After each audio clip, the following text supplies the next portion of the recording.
Bienvenue au chemin de Vivi sur la chaîne de thérapie holistique d'épanouissement et d'accomplissement pour cet horoscope onomantique du 21 mai.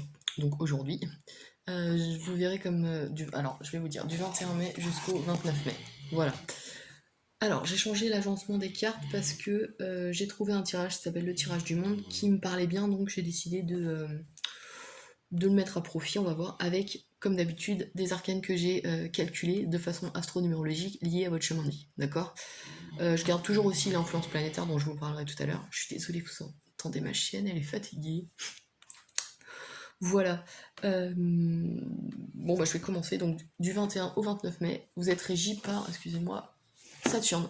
Saturne qui nous parle de résilience, d'effort, de projet à long terme.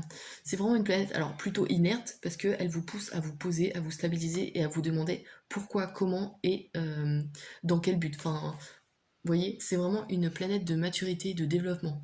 C'est celle qui doit vous aider à voir des choses vraiment, à construire des choses sur le long terme. D'accord? Alors, justement, avec Saturne, on a en essence de ce tirage, on a le pape. Le pape qui nous parle de protection, de lumière. On a ici la notion de paternel, mais paternel affectif, d'accord? On a le père qui est affectueux là.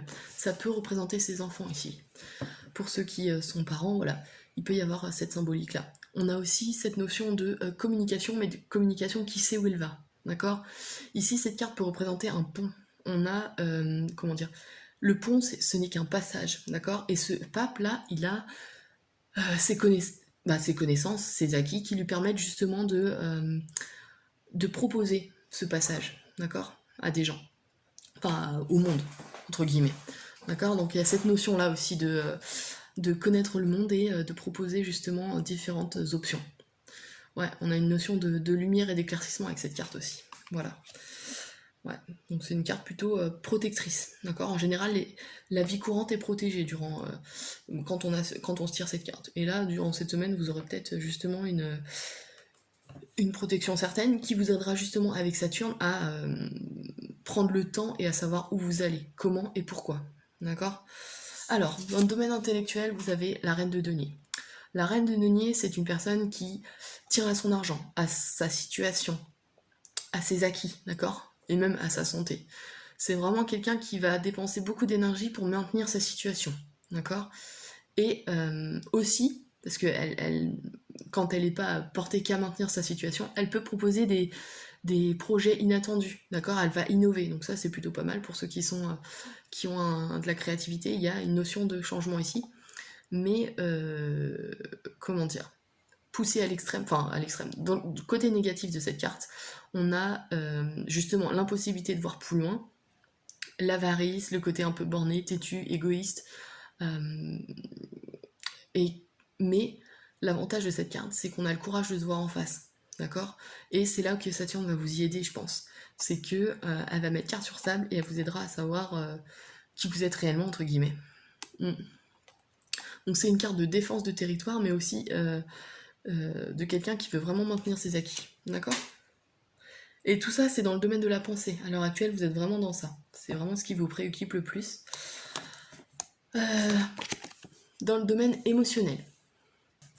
Ici, on est dans un nouveau chapitre, d'accord. Ici, on parle de potentiel de don qui doit être employé pour quelque chose d'autre, d'accord, dans les domaines du cœur. Là, on est arrivé au bout de son développement, d'accord. La voix du cœur, ici, nous parle d'amour universel, d'accord. Elle attend d'être mise à l'heure, ouais. Il y a vraiment cette notion-là, d'accord. On propage l'amour dans le monde et on sert quelque chose, d'accord. On a aussi cette notion de cœur comblé. On est vraiment arrivé à un chapitre de notre vie qui est, enfin vous en l'occurrence, les chemins de vie 8, comment dire, pas si idéal, ouais. On a vraiment le côté sentimental qui est comment dire, bien réalisé, d'accord. On est vraiment à une étape où la réalisation émotionnelle a déjà eu lieu, d'accord. Et si si c'est pas le cas pour vous, c'est que vous êtes dans le symbolisme, alors négatif entre guillemets, on parle de blocage, d'accord. La non-acceptation de soi. Donc là, il y a peut-être une notion de savoir s'aimer soi-même, d'accord. Ouais. Et c'est là que Saturne vous y aidera à voir les choses de façon objective et il est nécessaire de grandir. Ouais. On a aussi cette notion de refus d'évolution. Donc il y a peut-être des choses qui doivent changer, mais n'oubliez pas que vous avez l'énergie du pape. Donc le pape est protecteur, d'accord? Il est aimant. Donc il y a, je pense, des remises en question qui sont nécessaires, mais qui peuvent se faire de façon positive, d'accord? Ah, ça sera pas violent, d'accord? Saturne peut être assez lourde, dû à son poids déjà, ne serait-ce que physique, et à son inertie, mais vous avez le pape, donc ce sera une inertie douce, entre guillemets. Ouais, voilà. Ensuite, on a, dans le domaine de l'énergie créative et sexuelle, on a le roi de bâton. Alors, c'est un personnage qui domine, d'accord? Ce personnage-là, il a conquis, voire même asservi. Personne ne peut l'obliger à faire quelque chose. Il est vraiment autoritaire, puissant, et il a la maîtrise de lui-même, d'accord? Là, on peut parler de quelqu'un qui a la maîtrise de son énergie, vitale, créative, sexuelle. Il peut symboliser, alors dans certains cas pour ceux qui sont artistes, des artistes reconnus ou quelqu'un de créatif dans son activité quotidienne, ça c'est possible. Ça peut aussi représenter un homme de pouvoir, un guerrier, voilà, quelqu'un de combatif, hein, quelqu'un qui pratique les arts martiaux aussi, ça peut, voilà. Voilà, on a quelqu'un qui est autoritaire et puissant, d'accord?